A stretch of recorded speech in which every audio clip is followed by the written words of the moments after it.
It's time for another segment of Best or Worst Thriller Books. Every other week, I put your suggestions of either the best or worst thriller or horror books you've ever read with no opinions whatsoever into this bowl. I pull out two, I read them, I tell you my thoughts. And like I said, we do this every other week, and this week is thrillers. It's 9 a.m., I work at 5, so let's choose the first book. And it is, oh my gosh, I'm wrestling this thing.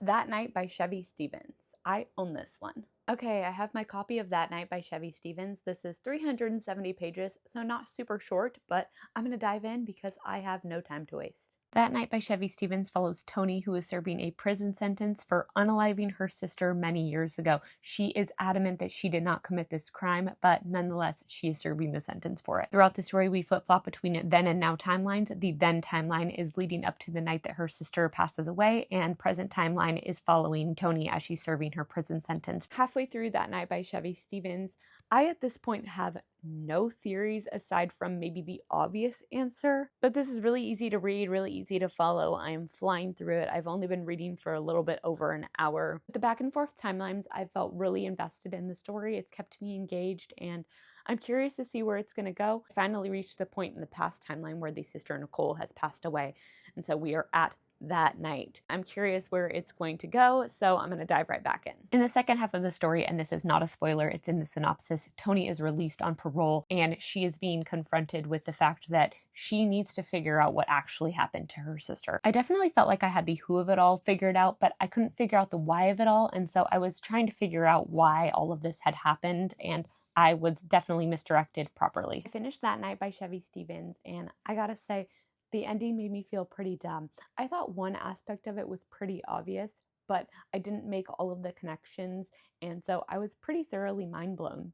I thought this was really easy to fly through, and it kept me engaged the entire time. I thought Tony was a very likable character. It was really easy to root for her, and I felt so bad for her. Throughout her life, she was dealing with never being believed, and she was absolutely resilient and never gave up, and I found that very admirable, and I just had a really fun time rooting for her throughout the story. But yeah, this was very good. I think I'd probably rate it around 4.25 stars, 4.5 stars. It wasn't the best thriller I've ever read, but it was far from the worst. If you were the one that suggested this book, please let me know in the comments if this was your favorite or least favorite. I think this is my 5th book by this author, and I have to say, I think it's my 2nd favorite behind Dark Roads. I seriously flew through the first book. It is 11:15, so it took me just a little bit over 2 hours, but time to choose the second book, and hopefully I can fly through it just as fast. It is Only Their Clothes Remained by Margaux Garrote. I think that's how you say it. I have to see if I can get this on my Kindle. Okay, it's available on Kindle Unlimited. It's only like 200 pages, so I should be able to get through it really fast. But this doesn't have very many reviews, and it has a pretty low rating on Goodreads. So I'm feeling a little nervous, but I'm hoping that I will be an outlier and enjoy it. Only Their Clothes Remained follows 2 different people, Layla, who is a photographer, and Ray, who is an alcoholic, who are living through what is essentially an apocalypse. A lot of people have disappeared, leaving only their clothes behind. Throughout the story, we flip-flop between the 2 POVs until they inevitably meet. Halfway through Only Their Clothes Remained, this is very simply written. It's pretty fast-paced. It's very plot-driven. There's not a whole lot of character development at this point.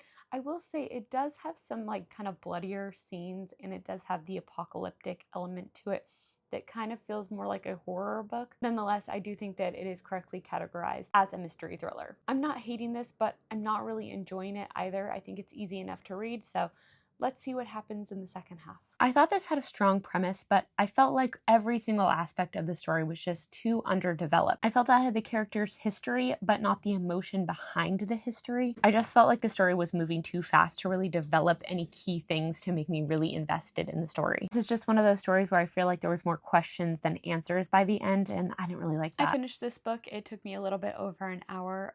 It was okay. I definitely thought that it was very simply written, and that it was very plot forward, and that it jumps around a lot, and it definitely could have benefited from being longer with more details, more backstory, more character development, more. Did I hate this? No.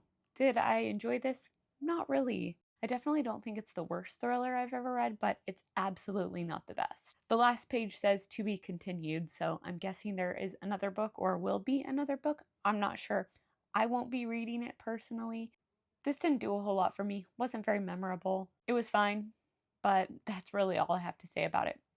And I am going to guess that this is somebody's least favorite thriller book. But yeah, not an awful read, but definitely not one that I will be recommending moving forward. Rating only Their Clothes Remained 2 stars. As always, thank you for watching. I'd love to keep this going, so drop me either the best or worst thriller or horror books you've ever read in the comments with no opinions whatsoever, just the name of the book and the author, and I'll be back in another 2 weeks with a segment with horror books.